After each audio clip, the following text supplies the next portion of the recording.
Act like you love me, please." Her voice trembled as tears glistened under the chandelier's light.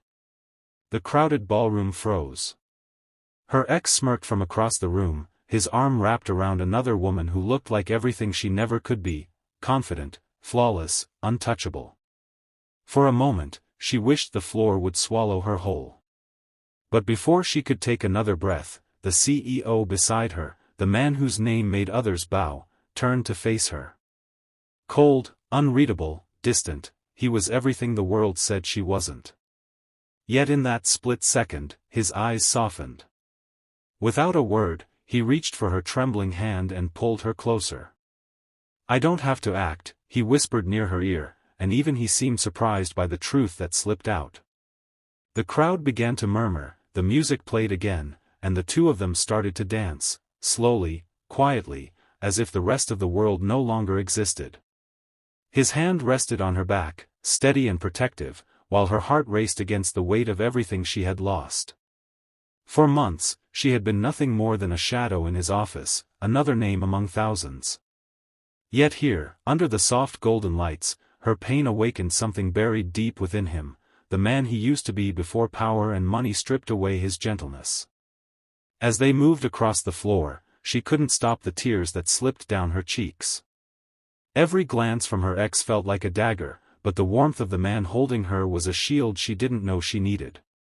When the music ended, applause followed, but she didn't hear it. All she could hear was the steady rhythm of his heartbeat, real and unguarded. He didn't let go until she did. And when she stepped back, whispering a quiet thank you, he simply nodded. That night, something changed, not just for her, but for him too. Days turned into weeks.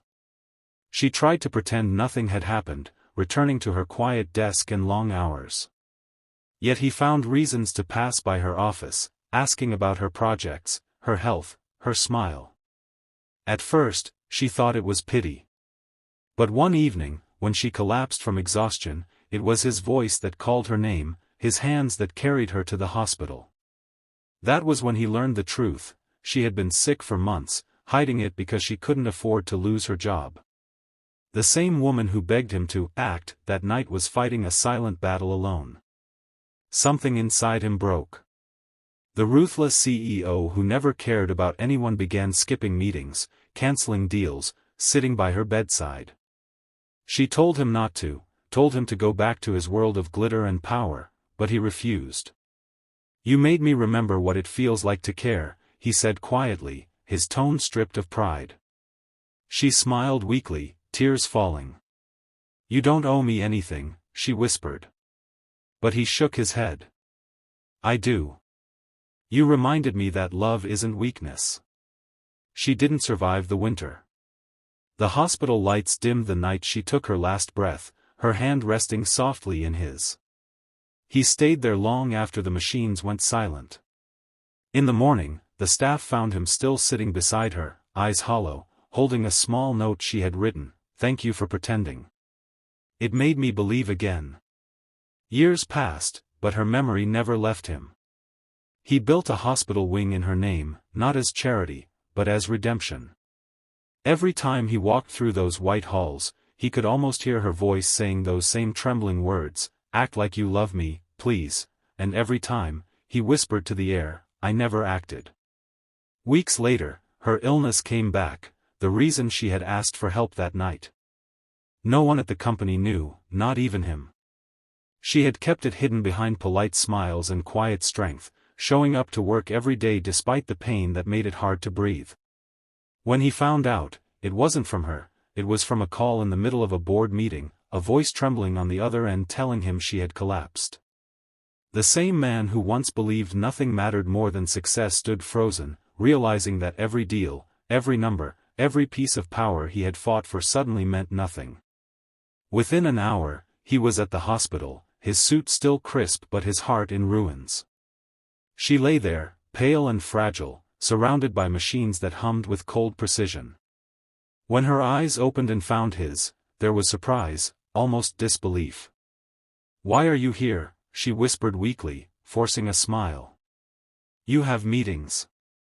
He sat beside her and took her hand. Not anymore, he said simply. I have nowhere else to be. Days turned into nights, and he stayed by her side through it all. He read to her when she was too tired to speak, brought her flowers even though she said they'd fade too soon, and learned how to make her tea exactly how she liked it, sweet, but not too much. Sometimes she would wake up and see him asleep in the chair beside her bed, his head resting on his arm, the glow from the monitors casting soft light across his face. She would smile then, because even though the pain never really left, for a moment she felt peace. But she also felt guilt. One evening, when he came back from fetching her medicine, she whispered, "You shouldn't be here. You don't owe me anything." He looked at her, eyes heavy with sleepless nights, and gave a small, tired smile. "You taught me what love costs," he said quietly. "Let me pay my share." For a man who had lived his whole life chasing control, it was strange to realize how powerless love could make him feel. He couldn't fix her with money or influence. All he could do was be there, listening, holding her hand, praying silently for one more day. As winter deepened, her strength began to fade. She no longer spoke much, only smiled when he entered the room. Some nights, when she couldn't sleep, she would ask him to talk about the stars, and he would describe how they looked outside the window, bright, distant, eternal. One night, when she drifted off to sleep, he whispered, "You're my brightest one." She never heard him say it. Or maybe she did. When spring finally came, she was gone. The morning sun filtered through the curtains, touching her face one last time. He sat there for hours, her hand still in his, the silence louder than any sound he'd ever known. The hospital staff tried to comfort him, but there were no words left to give. He left that night a different man, broken, yet somehow more human. Months passed, and he returned to work, but his office wasn't the same. Her photo stayed on his desk, a simple picture of her laughing in the garden outside the company. Every year after that, he funded a hospital wing in her name, helping others who fought battles like hers.